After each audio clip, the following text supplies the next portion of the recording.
Hello mga kapatid, nandito yung pamangkin ni Liet ngayon.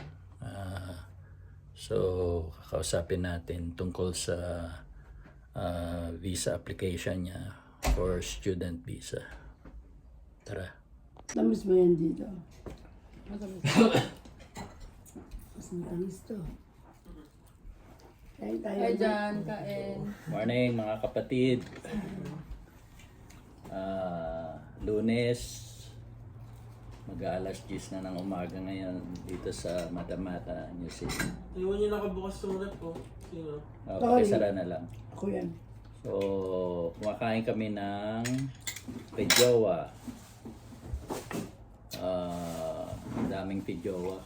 Kasi 4 ang puno namin eh. Yung dalawa maliit. Yung dalawa Matanda daw. tanda na.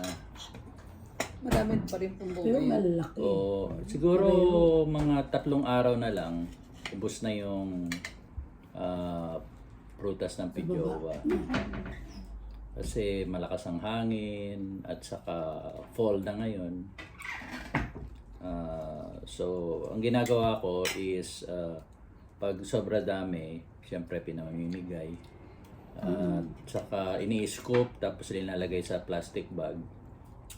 Tapos pinipris para in the future pwede siyang gawing smoothie, juice, pwedeng gawing cake at kung ano pa at iba-iba pa. So kasama namin ngayon dito si Dan. Ay, ako. Pamangkin ni Liet yan. Anak ng Tawag yan si kapatid. ate. Kapatid ni Liet. Yung panganay nila si Manong. Pwede po. 6 sa umaga. Gising na yun. Hindi, 6 sa Pilipinas. Yung mga ano doon. 2 ng hapon. Pero nasa trabaho to malamang. Mamaya. Hindi, linggo. Oo, trabaho siya, linggo. Linggo ng hapon. Kamusta na si ate? Kwento mo na lang. Okay naman po Huwag mo na siya. tawagan. Okay naman siya. Lagi naman siya okay. Ang sumasakit lang sa kanya lagi yun. Sabi niya, sciatic ka daw. Ay, kung buti ngayon, no, sumasakit sa'yo eh. Kung may nararamdaman ng gano'n. Masakit lang po yung sa ganito niya. Yung sciatic nerve dito sa... Nangyari na sa iyo sa Pinas. Grabe yan. Nagpapaano siya, nagpapakairo siya. Nangyari sa akin yan, hindi ko malimutan. Iyak ako ha. Pero aside doon, wala naman siyang yung Tapos mga wala. high blood, diabetes. Good. Maintain niya yung ano niya, yung asukal niya kasi maano din siya sa pagkain, mabilik. Hindi yun kumakain ng karne. Lagi lang yung isda kinakain niya. Hindi, meron nga siyang patch tita, yung ganito. Yung tumutunog.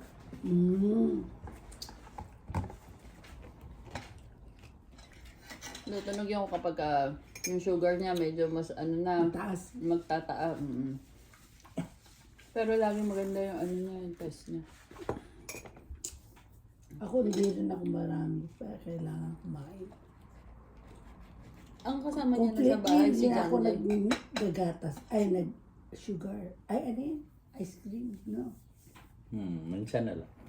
Minsan. Minsan, pag may- Ang kutsara. Pero yung kutsara niya malaki. Tasi mo agad na nga. Metformin. Hindi naman tama yan. Ibig sabihin, Ang kasama niya na po ngayon sa bahay si Janjay eh. Hindi niya na kasama si Lati. Yung bahay nila Tita Agnes, ang natira na lang doon, siya at saka si Janjay. Si Tita Agnes lumipat na kasama si Jamie Lynn kasi may pamilya na eh, 2 na anak. Oh. Lumipat na sila. si Dan kasi yung nanay niya nasa US. Si tatay niya nasa Pilipinas. So, kinikwento ni Dang. Si Dang pala is student ngayon and working. Anong course mo? Ano po? Haba, ano nga ba ito? Healthcare or Community Healthcare and Support po. Community Healthcare and Support Level 7. Level 7. So, ngayon, nandito siya ngayon on a student visa. Student visa siya. Tapos, so nakapunta siya dito una as a visitor. And then, nag-apply siya ng student visa. Medyo pinahirapan siya nung officer. Kasi binigay niya naman lahat yung mga requirements, pero kung ano-ano pang palusot na sinasabi niya. Kwento mga briefly ano yung nangyari doon sa officer niya. Kasi Kasi may mga audience tayo na baka mainteresado na magpunta rito on the same path na ginawa mo. Kasi ano po kasi yun parang nag-DIY kami. Kasi kapag nag-DIY, meron kasing option doon na are you applying via yung mga officer immigration consultant, LIA tawag nila Legal Immigration Officer. Basta ganun. Agent. Legal Immigration Opo. Agent. Tapos, Ano yung DIY? Licensed pala, license. DIY, do it yourself. Do Kasi it syempre, yourself. mura-mura dahil sa mura Kasi tinignan namin, mukhang madali lang i-apply. O di kami, ni Romel. Tapos okay naman lahat. Tapos, August kami nag-lodge, August 28. October 27 yung start ng school. Hindi pa rin na-approve yung sa ko. Oo. Tagal, sobra. naalala ko yun. Tapos nag-escalate na kami, panay follow up, tapos in-escalate namin ng November. Inakyat nyo sa mas Opo. mataas na. Tapos, tapos nag-reply sila after 1 week. Tapos, in-schedule ako ng interview sa phone. Marami daw itatanong. Yun nga, parang 45 minutes ako kinakausap ng immigration officer. Tapos parang kailangan pa daw ng additional na na bank proof of finances. Parang kailangan yata 6 months na, kasi ang pinasa lang namin via sponsor yung kay kuya. Parang lang kasi yun parang 2 months lang na o running balance lang. Tapos before pa yung tuition na nabayaran. So ang sinasabi nila baka wala ng pera kasi nagbayad pa ng tuition. So kailangan nila yung after nung pagbabayad ng tuition fee. Okay. Kasi kailangan kapag nag-sponsor yung budget ka, mo. kailangan pag nag-sponsor ka pala, ang pera ng sponsor mo 20,000 sa bangko at least.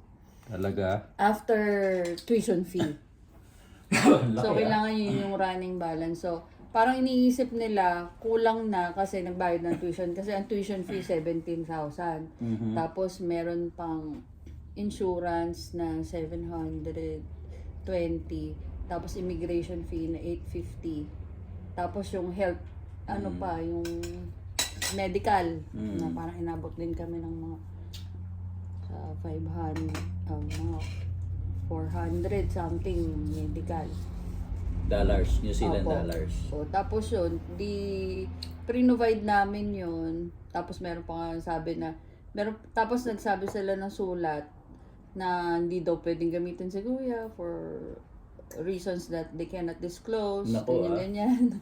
Na nasa sulat. Yung time na yun, nung napunta na, kasi ang dami na talagang hiningi Tapos yung reasons ko na yung study gap na kasi ang tagal kong hindi nag-aral From 20, nakagraduate ako ng 2003. Tapos nagtrabaho lang ako ng 5 years or 6 years dun sa course ko na accounting. Tapos hindi ako nagtrabaho. So, ang tagal nung gap. Tapos biglang ngayon Pero nagnegosyo ka, diba? Nagnegosyo ko. Yun yung nilagay naming proof na ito yung negosyo ko, ganito katagal. Parang 14-15 years naman yung printing namin. Tapos, may garden business. Tapos, sabi, bakit tinatanong from accounting, mag-healthcare ka? Yung mga ganong tanong ba? O di syempre, sinabi ko si Papa. na totoo simula naman nung, yun eh. simula Hindi nung, naman sinungaling, opo, totoo simula naman nung yun. pandemic na ganyan. Na stroke. Opo, tas di ba sa Pilipinas wala din naman mga ganitong facility. Hindi, meron, pero hindi ganito kadami. Oo. Parang kasi sa atin lagi sa trabaho ng pamilya mo na alagaan kapag tanda. ganun lang. Pero kung Ibang titingnan mo culture dito, natin. medyo practical din yung ilalagay mo sa facility. Kasi mas maalagaan naman talaga pag nasa facility. Dito. O Pero dito, sa Pilipinas, yun nga sa hindi. Pilipinas. Talagang pamilya mag-alaga. Pero parang ano din parang practical din. Kasi syempre kung halimbawa nasa pamilya ka, iniiwan, hindi all the time Tapos kuminsan meron ng burnout. Kasi kuminsan na-experience din namin kay Papa Lalo pagka yung, syempre pag may demensya, kuminsan iba-iba na. Kahit di mo naririnig magmura dati, ngayon, murahin ka na. Kailangan meron siyang routine, merong So, in-explain sa lawyer. Sinabi ko po yun, ganun. Hindi sa lawyer. Hindi, sa ano pa yan, sa Immigration immigration. officer. That time, nung natanggap namin yung sulat, tapos parang nag-usap kami, nila Ate Roan sa kanila kuya, parang, magkuha ka na lang kaya ng lawyer. Yung si Masi, Immigration yung lawyer. Nag-lawyer ka na. Opo. Kasi sabi ko parang ano na nga rin agony, ang tagal-tagal na, ilang buwan nang yung gabi-gabi. Yung visa ko wala pa. Paano ko ma-decline? Sayang naman yung tuition kasi nagsisimula na ako. Paano ko pa ma-refund? Ganun ba? Parang panghihinayangan ko pa ba yung gagastusin ko kaysa doon sa binayad nagastos? sa lawyer? 750. 750. Yung unang consultation, parang free. Pero kung sila yung gagawa, yun, babayaran mo na. So, nagpunta kaming Cambridge. Alam ko Sa yung taga na yun. Cambridge. Tapos sabi naman Sinama nung ko si lawyer, Ron dun sabi naman po nung lawyer, sabi niya, hindi ko alam kung ano pa yung gusto nila. Lahat na nga na ano mo nakuha mo, ito na lang gagawin. So, pwede kami na magawa ng sulat, sila na mag-explain. Pero lahat ng evidences, ando doon na lahat. Pati yung, tinanong pa nga ako nung, sabi niya, bakit? Ang sabi mo, tourist ka. Nag-apply ka as tourist. Tapos biglang bago ka umalis, nung first na punta ko dito, bakit ka nag-IELTS dito bago ka umalis? Kasi nag-IELTS po ako parang mga 3 days before yung flight ko, yung unang punta ko po. Ay, pinaliwanag ko na, kasi kaya ako nandito na ako kasi yung sister-in-law ko ay nagka-breast cancer, tapos lumipat sila ng bahay. Tapos, sabi ko, wala naman talaga sa plano namin yun. Tapos, pinakita namin yung, kung kailan namin purchase yung ticket. Kasi, yung unang flight namin ng August, na dapat yun yung una kong punta, binook na namin yun ng February. So, February nakalagay sa resibo. Yung June, 7 days lang yun. Parang binook ngayon, after 7 days, umalis na ako. Kasi nga, biglaan yung... So, na-prove naman namin yun na biglaan, wala talaga sa plano kasi nga nagkasakit siya. Grabe, ano? Tapos, Para ka 7 nasa weeks. korte na niya, no? Ang daming evidence. Ang dami po Oo. talaga. Tapos, tinanong ko, sabi niya, di 7 weeks ako nag-provide din kami ng proof na sinasamahan ko siya. Pinagdadrive ko siya sa Thames. Sinasamahan ko siya sa chemo niya. Tapos Biro mo siya yan. sa bahay. Buti nga meron, May di pa naman picture ako ka pa? mahilig mag-picture, tita. So, Si Ate Ro, sabi ko, Ate Ro, ipasa mo sa akin. Kasi hindi ako mahilig mag-picture Hindi talaga minsan lang ako mag-post. Tapos, di okay na. Tapos yung IELTS naman, sabi ko, kasi biglaan din yun. Sabi ko kasi, kinukumbinsi akong mag-aral dito ng caregiving. Kasi nga, madami naman talagang magiging benefit sa akin din. Oo. Tapos, sabi ko, bakit dito ka nag-IELTS? Sabi ko, kasi yung slot ng IELTS, sabi ng kapatid ko, parang it takes mga 3 weeks bago ka makakuha ng slot. Sabi ko, same, ba't sa Pilipinas? Sabi ko, pareho din sa Pilipinas. Ganun din naman yung yung paghihintay. So, might as well, biglang nagkaroon dito, hindi kuhanin ko na bago ako umalis. Sabi ko, hindi naman yun yung sa telepono yun. Sabi ko, hindi naman porket kumuha ko ng IELTS dito na ako mag-aral Sabi ko, valid for 2 years yun. Kahit anong gawin ko, sa sarili ko yun. Para sa sarili ko yun. Kung saan ko man siya gamitin, international na, parang valid siya internationally. Hindi naman porket dito ko din gagamitin. Sabi ko, hindi pa rin buo yung decision namin na mag-aral dito. Kasi nga, may pamilya ako sa Pilipinas. Tapos nung pumunta na kami dito, sabi niya, yung ginawa no, 25 days, sabi ko, yun talaga, kami, bumisita kami. Ganyan. Sabi niya, meron ka ba mga proof niyan? Sabi ko, meron po. Talagang Tapos sabi niya, pag-ayaw, saan kayo pumunta? Sabi, di isa ko, tita. buti na lang. Hamilton, Auckland, sabi ko sa Weta, sabi ko sa yung mga beach sa Auckland, sabi ko sa Tauranga, sa Pairoa, sa Waihi, sa Bowen Town, sabi ko sa Gorge, tapos sa Rotorua, sa Taupo, sa Whakapapa, sa Ruapehu, tapos sabi ko sa Mata-Mata, Dami nun, nagganito kami. Lahat, tita. Di siguro hindi siya makapaniwala kasi 25 days lang. Sabi niya, meron ka ba mga proof niyan? I go, yes.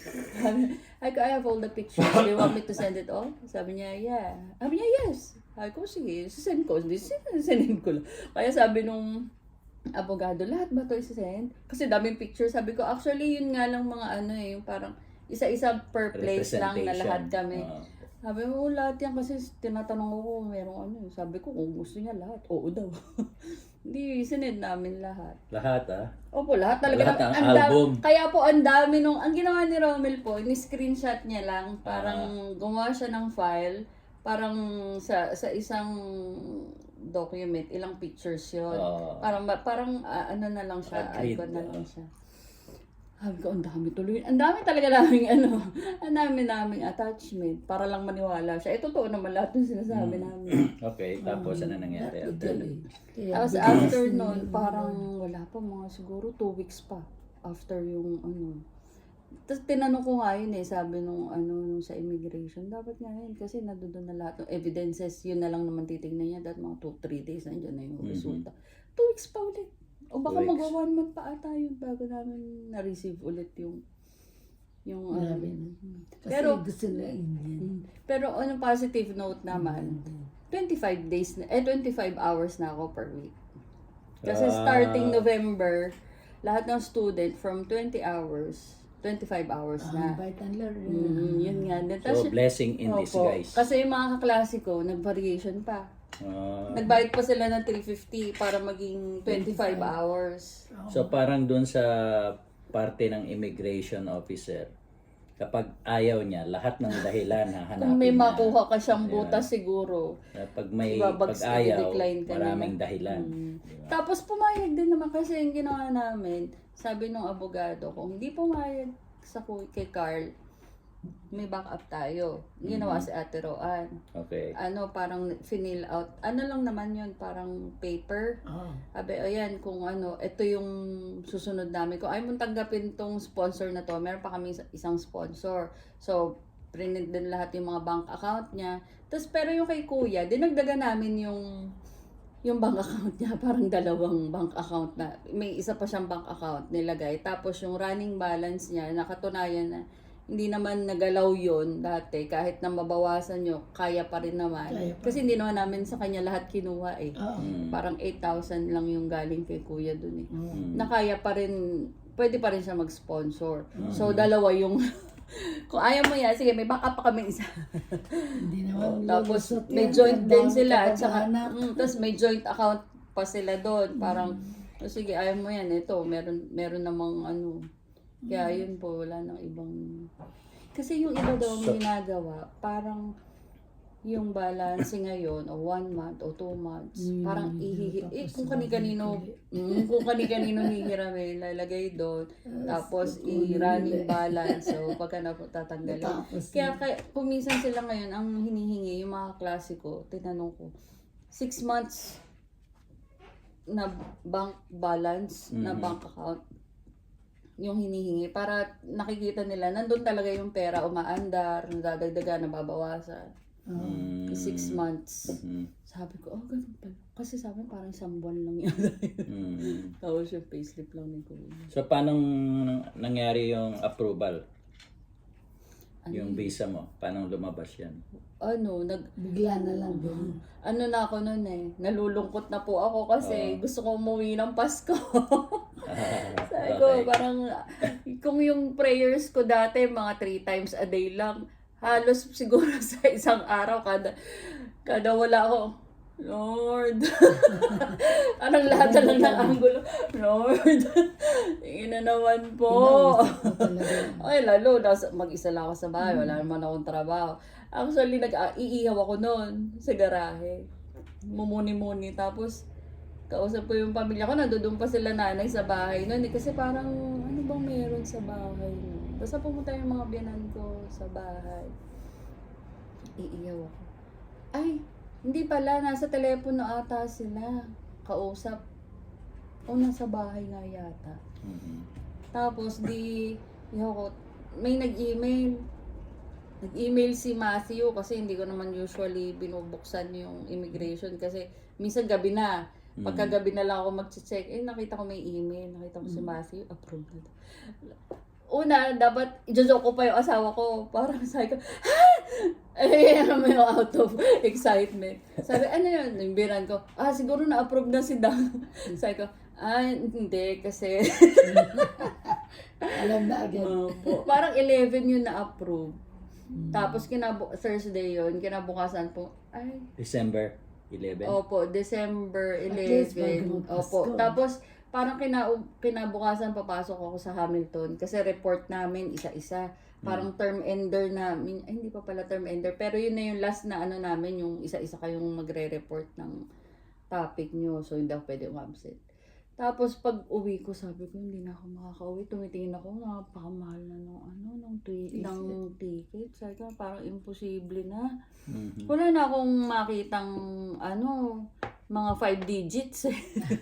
Sabi ko, napakamahal. Sabi ko, lulukot ako. Kausap ko si mama. Sabi niya, ano nangyari sa'yo? Sabi niya, kakagaling ko lang sa school. Hindi na ako makaka-uwi. Ganyan. Sabi, dapat ka masaya kayo kasi na-approve ka na. Na-approve ka, hindi ka naman makaka-uwi. Sabi ko, mahal-mahal ang ticket. Ganyan. Sabi niya, magkano ba? Sabi niya, sige, mag-aambag ako kahit pa paano. Umuwi ka lang. Ay, sige mama. O di ba ba? Tapos tawag ako kay Tin. Tin, paggamit ng card mo. Sige ate. Alam mo, tita, yung siguro mga 7 na yun ng gabi. 7, hanap kami ni Tin. Si Christine, sabi ko, eto Tin, pinakamababa. Ano na natin yan? Bayaran mo na ngayon na. Baka kasi nagbabago agad yung mabilis presyo. yan. Magkano Sige. ticket mo? Nakakuha pa ata ako, tita, ng Three? mga...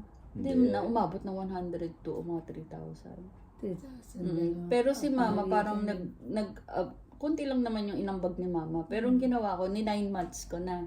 Kaya isa din yung sa binabayaran ko pera doon sa tuition fee. Hiwalay pa yung 18,000 tita doon sa isang binabayaran ko na. Yun naman si Romel kasi siya naman yung gusto umuwi ako. Joke lang. Kaya Siyempre, pinamayos ko asawa sa... Ibig sabihin, ayaw mo. pagbayaran ayaw. Oo, marinig ko. Pagbayaran ayaw umuwi. Joke lang Sabi yan. ko, hindi yun. Inano na namin. Kaya yung flight ko, Friday, kami nag-book ng 7. Ang flight ko, kinabukasan ng 7 o'clock ng umaga. Tapos paglabas ko, sabi ko, Kuya, hindi nakabook na ako. Pero ay papamasahe. Meron siyang katrabaho, minamasahe siya. Sa kwarto niya, Kuya, sabi niya, ano? Ko favor naman. Ano, uwi ka? Sabi sa kanya, ewan ko kung nagjo-joke lang siya. Pero parang nagjo-joke lang siya, nagulat sa totoo. Uwi ako. Sabi ko, oo. Sabi niya, kailan? Bukas yung flight ko, 7. Talagang nga yun eh. Sabi niya, sabi! Alam mo ba na may gift ako sa iyo? Napunta ko doon. Okay lang po, tita. Sabi ko, ay naku, nandito si Dang. May another dagdag na rinig na. Binigyan mo niya. Ito para ko daw. Yung mga pangalan na, nandiyan na sila. Umuwi si Ron. Wala na. Okay lang, tita. Umuwi Okay si lang. Dang. Si Si Dan. Dang. Si Dang. Kaya pag ano ko, Paano yung ticket mo ngayon ng June? Meron ka? irerebook ko. Kasi yung pabalik ako dito, kasi hindi pa po ako kumuha. Ay, papunta pa lang pala ako dito. Yung binuko Pero may nun, ticket ka na. pauwi lang doon sa Pilipinas.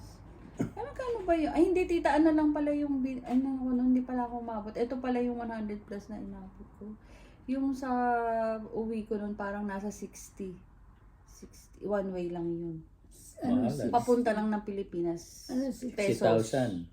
About, Pesos, mga 60, kulang-kulang ng 63. 3,000. Mahal yun, ano? 2,000. Oh, po kasi peak season. Pauwi lang po yun ng Pilipinas. One way. Dapat malayo pa lang bumili ka ng ticket. Hindi, Para kasi Tapos agad- nung agaran pauwi yan. ko nung Hindi, pabalik ngayon, nauwi siya eh. Pabalik ko dito, tita, ang ginawa ko, kasi mahal pa rin yung ticket ng January. Tapos, dapat one way lang nalagay ko dito. Kaso pag nagdagdag ka ng 8,000 yata, 9,000, two-way na. So sabi ko kay Teltel naman na card yung ginagawa. Sabi ko, tinan mo, sabi niya, oo nga ate, di umuwi ka na. Sabi ko, di sige, i-book natin ng yung school break namin, May 24. Sige, binook na namin May 24. Kaso, ang graduation naman ni Aisel June 20 o kaya 26. Ako, additional 100,000. Kaya sabi ko sabi ni Roman, sabi ko, kung nga magpa-rebook. Kasi, na-cancel yung flight ng 24. Tapos, ang ginawa, nirebook ni Roman ng 25. Kinabukasan. Pero overbooking yun. So, sabi niya, maaga ka na lang mag-check-in. Kaya sabi ko, hindi na ako makaka-uwi. Kapag kagayon, babalik na naman ako ng June. Sabi ko, di i-rebook mo na lang ulit ng June. So, i-rebook niya siguro mamaya. I-rebook niya ng June. June 20. Sabi ko, 19 na lang para sigurado. Kung 20 yung 19, nandyan na ako. 20 yung graduation niya. Tapos, ang balik ko na agad. Yung mga after 2 days siguro nung 27. Para kung 27 naman yung graduation niya, after 2 days, balik na ulit ako. Kasi OJT ko na. Kaya hindi pa po. Pero, kailan ang tapos ng visa mo? August pa po. Ba't di August mo 31. konti lang? 1 month lang. Ang ibibigay sa'yo para makahanap ka ng work. Kasi siyempre kumikita sila tita, mahal-mahal ng tuition ng mga student. Meron akong kaklase tita, 6 years na. 6 years na, student pa rin siya. Indian yun. Indian yan. Bakit? So, ibig sabihin, kasi kanina iniisip ko, baka may prejudice o pinoprotektahan yung kauri niya. So, ngayon, ni-reveal mo na Indian din na 6 years nahihirapan. na yun So, tita. money making. Hindi, pero 6 years Hindi na. necessarily money making. Baka talagang naghihigpit sila. Pero tito, isipin mo yun kasi ang hinihingi din nila sa yung home ties mo nababalik ka sa Pilipinas. Ba't yun, ano yung home ties niya? Mag-aaral na naman siya, 6 years na siya nag-aaral. Ay mo nang bubalik, diba? Pero ina-approve pa rin nila. 6 years. Hindi lang siya, meron pang isa yung Vietnamese kung yun, medyo matanda na yun. Visa Parang pa rin, 49. working visa pa rin. Student pa rin, tita. Paano nangyari yun? Lalaki yun, si Kevin. Sabi niya, hindi yun yung real name niya pa. Ang ano kasi, mahirap Graduate kasi. na yon. Opo, yun, nag-aaral pa rin. Nag-aaral pa rin? Opo. Ba't hindi pa Marami na natapos? siyang natapos. Pero para makastay siya, mag-aaral na naman siya. Ba't Parang hindi siya makakuha student. ng trabaho? Opo. Hindi. Hindi siya nakakakuha ng trabaho na magsa-sponsor sa kanya. Mm. Kaya nung kailan ba yung online namin ng Thursday, kung halos talaga umiiyak siya. Siguro, sabi niya, parang araw-araw. Kasi tuwing umaga, meron kami parang medyo inspirational na videos. Tapos kami sa nagsisharing. Sabi niya, araw-araw daw. Ngayon lang namin siya narinig na na nagsabi ng gano'n. Kasi matanong. Tapos sabi niya, araw-araw, tinatanong niya, bakit ba ako nandito pa rin sa New Zealand? Ano bang ginagawa Christian ko ba siya? dito? Christian. Hindi ko lang po alam eh.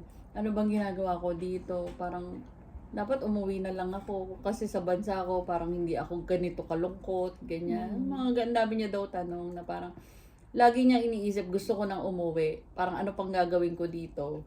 Parang ganun siya palagi. Tapos wala naman yung pamilya niya din dito. So, matanong kita, Dang. Ano ang lesson mo na personal na pwede mong i-share tungkol sa journey mo ng pag-apply ng student visa? Nahirapan ka. Ano ang lesson mo na nakita mo para makuha mo yung visa? Kung sa kung sa halimbawa sa practical na side, yung hindi pa sa religious na hindi sa faith na aspect. Kung mag-student ka, kuha ka na lang agad ng LIA. Para hindi ka mahirapan. Kasi sila, alam na nila lahat ng gagawin. At saka parang mas, LIA is yung legal assistance. yung mga license officer, yung mga license agent po. Kasi parang mas sila, tiwala sila kung merong, kung doon manggagaling.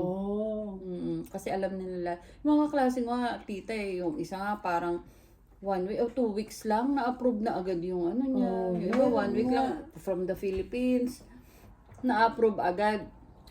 Kaya sabi ko, okay din pala yung magbayad ka na lang sa simula pa lang. At least wala ka nang iisipin araw-araw. Diba? Yun namang sa religious side naman, lagi mo lang isipin talaga na God's will, 'di ba? Kung pinagpe-pray mo naman yun lagi. At saka yung You ask, you yung receive. yung journey namin na to, lagi nga sa akin pinapaalala ni Romel. Sabi niya, simula naman, ang prayer naman talaga namin, dati pa, tita, kasi si Romel napakarami niyang opportunity abroad. Actually, may H-1B yun sa US, na-approve yung work visa. Kasi, papadala siya ng Accenture. Oo. Pero siya, parang sabi niya sa akin, sabi ko kasi, hindi ka natuloy. Kasi biglang naging si Trump noon. Tapos parang America first. Hindi siya natuloy. Tapos na-operahan siya sa likod. Oo. Sabi niya, alam mo, pinagpe-pray. Kasi sabi ko, sabi ko, sayang naman, hindi ka natuloy. Tapos sabi niya, alam mo, pinagpe-pray mo mong panghinayang. Kasi ang pinagpe-pray ko, kung makakasira to ng pamilya natin, huwag na lang po ituloy. Tama. Kasi hindi siya yung tipong, gusto ko to Lord, ganyan. Pero ang pinagpe-pray niya lagi, kung ito makakasira sa pamilya, huwag niyo na po ibigay sa akin. Yun, doon ko lang siya, sabi ko, ganun pala. Nahiya naman ako sa sarili ko. Kasi usually magpe-pray, Lord, sana mo matuloy kami sa ganyan. Minsan pala, iba pinagpe-pray niya. Meron clause, may condition. Na-realize ko, shucks, mali-mali yung pinagpe-pray ko. Sabi ko, sabi kaya sabi sa kanya, maganda pala yung pinagpe-pray mo, dahil pala nagpe-pray natin. Kaya sabi niya, pinagpe-pray natin yan? Sabi niya, the fact na una pa lang, hindi tayo nahirapan sa tuition mo. Biruin mo, saan tayo kukuha ng ganong kalaking pera, 'di ba? Tapos in an instant, eto na, tuition mo na, biglang nakumpleto natin lahat yung tuition. Sabi, sa tulong kung kani-kanino, 'di ba? Tapos di tayo nahirapan, di kagaya ng ibang tao na gustong-gusto nila, pero lahat na ginagawa, wala pa rin.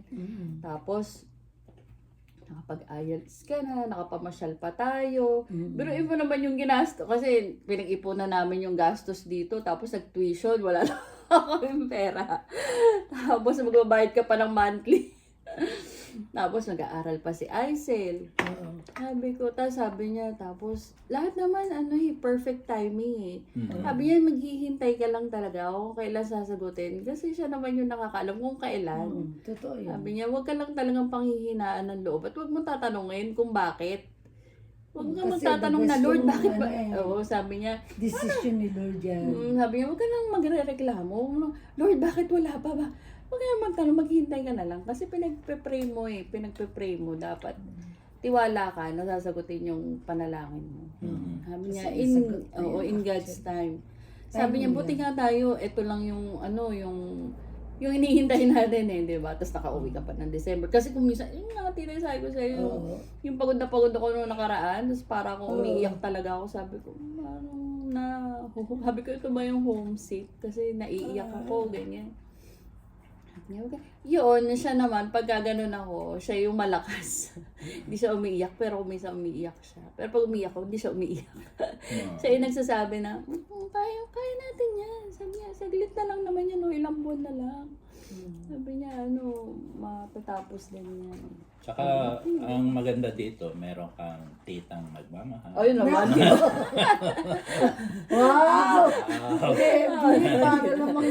Totoo naman yun. Totoo naman yun. Hindi yun. Well, talaga mahal ko pamangkin ko yan. Ano pa yun? Pay when able. Naman. Yan ang pinakamaganda doon. Siyempre, Marami talagang ginagamit si Lord na naman. instrument talaga na unexpected. Kasi dito pagka stable ka na, talagang aanin mo yung pera mo. Taray ng tita ko, di ba? Diba? Ano'y mo yung pera ko. Okay. Pusin natin itong short Kanina pa yan, video na to para may share lang ni Dang yung journey niya sa pag-apply dito, pagpunta rito, student visa, and looking forward to a work visa. Siyempre, madaming consideration, madaming preparation, madaming collection ng documents, maraming trabaho, pero marami ring looking forward, expecting for God to answer their prayers as a couple, di ba? Sabi sa Bible, when 2 or 3 are gathered in my name, I will be totoo there. yan. And if 2 of you agree on earth and ask for something, I will do it for them. Yes. So, nakita natin na nangyari sa kanya at patuloy na nangyayari. May madami pang episodes na darating sa buhay ni Dang kasi wala pang visa, wala pa yung pamilya niya. Pero dito natin makikita na sa umpisa pa lang, kumikilos na ang Diyos sa buhay nila. Kahit na lahat ng effort in-exert nila, ganun lang yun cooperation. Do your best, Obedience. do your best, and God will do the rest. Parang yung nakarinig, yung Bible study obedience. So, Marami talaga, tito, may continuation pa oh, yun. next time, abangan nyo. Yun sa pagtatrabaho ko naman na. Sige, next time, abangan nyo. Kanino niya kaya? Diyan lang. So, I hope may mga napulot kayong mga tips sa shinare ni Dang sa application niya sa student visa para makapunta dito sa New Zealand. Maganda yung learning niya na kumuha kagad ng licensed immigration agent para hindi na magkahanda gulo-gulo, matagalan yung process. So, hopefully, may mga natutunan tayo dito ngayon sa conversation natin with Dang.